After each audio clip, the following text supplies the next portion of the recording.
ስራ አጥ ዜጎች በአጭር ጊዜ ስልጠናና በአነስተኛ ካፒታል ነገ ትልቅ ደረጃ ላይ የሚያደርሳቸውን የቢዝነስ ስራ በቀላሉ መጀመር እንደሚችሉ ተገለጸ።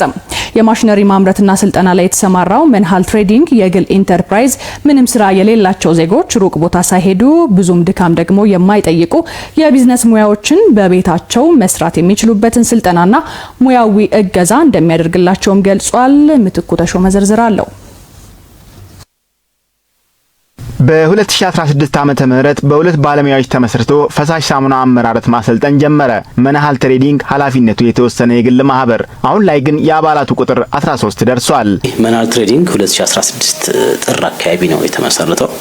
ሲመሰረት በሁለት ግለሰቦች ነበር። ፈሳሽ ሳሙና ለማሰልጠን በሚል ነበር የተነሳ ነው። ከዛ በኋላ ግን 2017 ባደረግነው ማሻሻያ አባላቶቹን ወደ 13 አሳድገን በማኒፋክቸሪንግ ዘርፍ ተቀላቅለን ማለት ነው።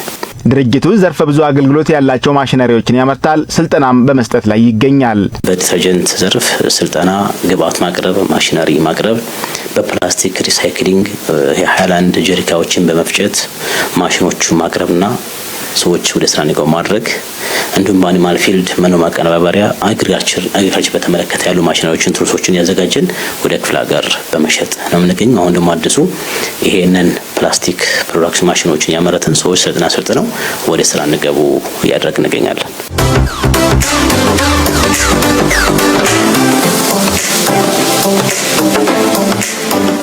በኢትዮጵያ ውስጥ የፕላስቲክ ከረጢቶችን መጠቀም የሚከለክል አዋጅ መውጣቱን ተከትሎ በርካታ ኢንተርፕራይዞች የፕላስቲክ ከረጢቶችን የሚተኩ በዚህ መልኩ የፔፐር ባግ ወይም ደግሞ የወረቀት ቦርሳዎችን ወደ መስራት የተሸጋገሩበትን ሁኔታ እንመለከታለን። እዚህ ሀና ማርያም አካባቢ የሚገኝ አንድ የፔፐር ባግ አምራች ድርጅትም በቀን እስከ 1000 የዚህ አይነት ፔፐር ባጎችን የሚያመርት ማሽንን በማምረት ከማሽኑን ባሻገር ደግሞ ፔፐር ባጎችን የማምረትና ስልጠና የመስጠት ስራ እየሰራ ይገኛል።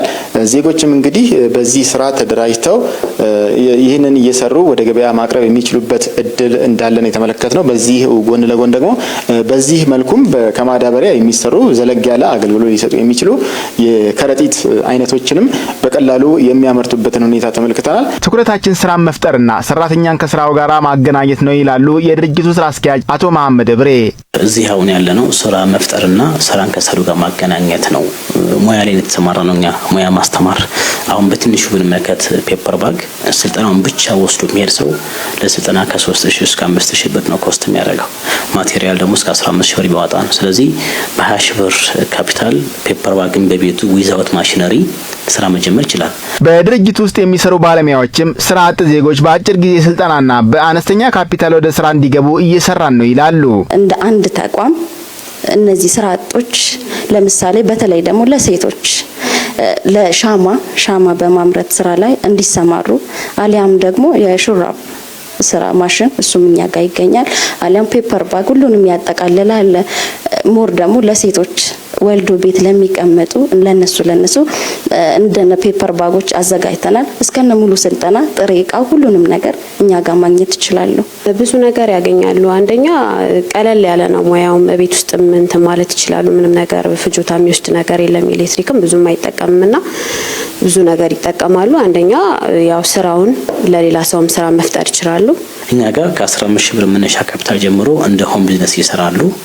ከፍ ሲል ግን ያው በብዙ ካፒታል የሚሰሩ እቃዎችም እንዳሉ ሁሉ ይቻላል እና ይምጡ ይማሩ። ድርጅቱ ከአነስተኛ የቤት ውስጥ መገልገያ ማሽን እስከ ከፍተኛ አቅም ያላቸው የኢንዱስትሪ ማሽነሪዎችን የማምረት አቅም ላይ እንዳለም ተመላክቷል።